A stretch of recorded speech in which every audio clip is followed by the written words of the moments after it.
Test. Alright. This is Dr. Lewis Tennyson, former Project Director's Assistant, now Project Director of Codename Space Cadet here at the Colorado facility, following the late Dr. Xander Tokroy's unfortunate expedition into Federation space. I am recording this first entry into the project archive as a summary, for use as a pitch to investors and orientation for newly transferred personnel and interns. Codename Space Cadet, or as is its formal designation, Timeline Sigma Nu 818, was discovered entirely by accident.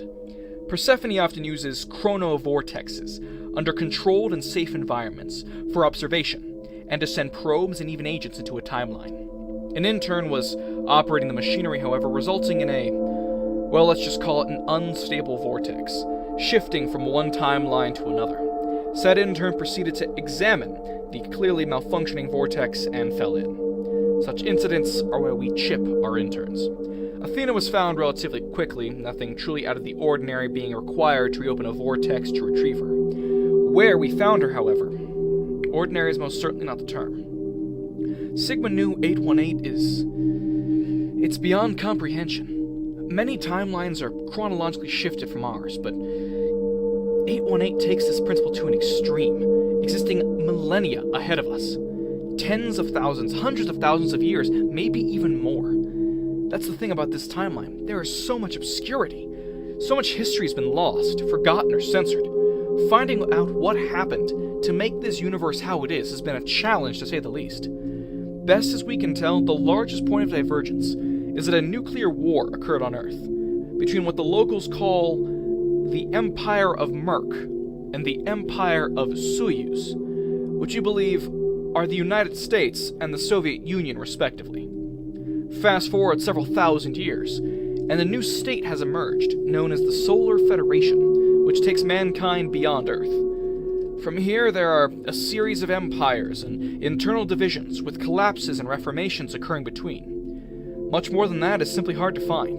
For this timeline, all of this is ancient history, and it's much like trying to get an accurate history of Sumeria or the Mayans here in our timeline. With so many different accounts and fabrications used by states to further their ideologies, to find one single codified history of facts is impossible. Even our researchers here debate the accuracy of one theory or fact over another as we gather data on 818. There is one thing, however, that is agreed upon. For much of their long history, mankind has found enemies in alien species, and in the modern age, most non-humans and subspecies of humans are second-class citizens, serfs, or slaves, though a few states have taken a different approach, but even they forcibly assimilate these beings into human culture. However, this normally only applies to aliens, who are inferior in technology.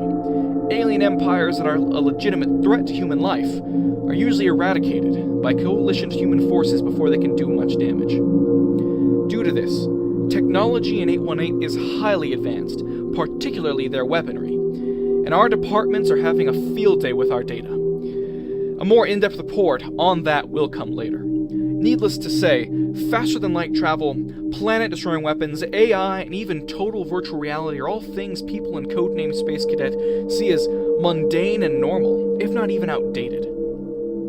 In terms of more recent history for the timeline, there is one event I feel is important to know when beginning research on Sigma Nu 818, if only for context when examining their rhetoric and beliefs. That is the history of the hedonic engines.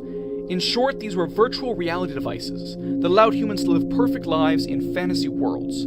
The Second Empire of Man saw this technology's height and its end. Up to 90% of humans became trapped in these machines, slaves to pleasure, and chemical manipulations designed to better their experience made them unable to even think negatively and unwilling to unplug.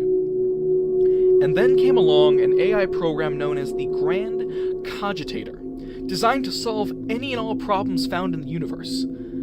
Another long story short, it decided it needed more processing power, taking over the network of hedonic engines and deleting the blissed minds of users. This event and the ensuing War of the Cog Lords will be discussed in a more in-depth report at a later date, but had heavy impacts upon the timeline.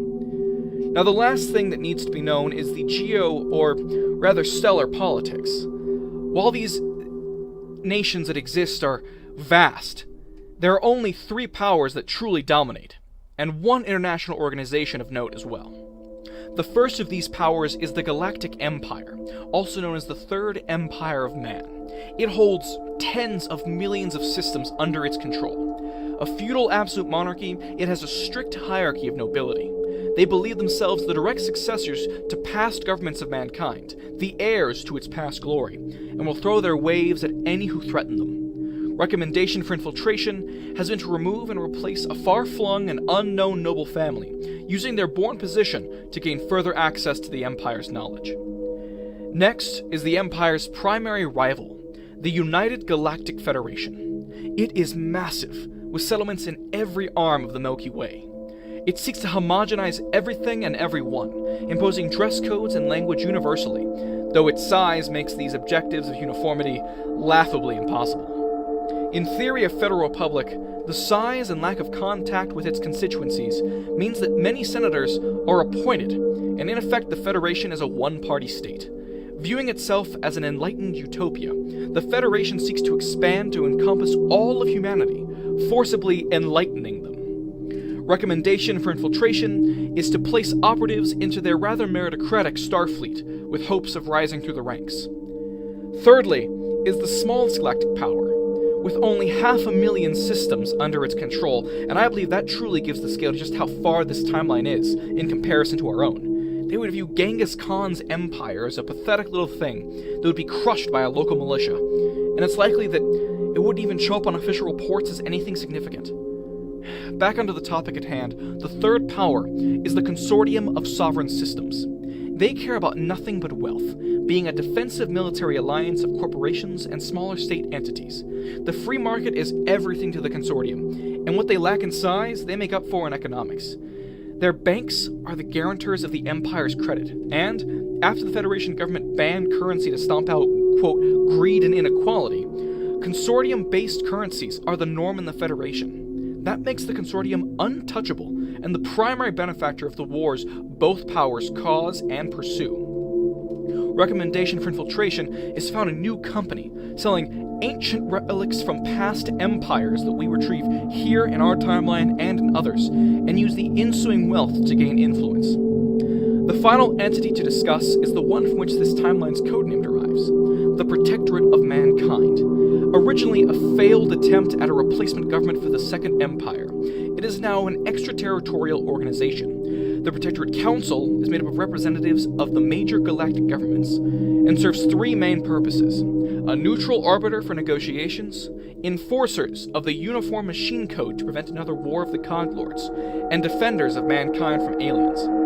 Their armed wing are the so-called Space Cadets, once elite forces who are now mostly exiles and criminals from other nations.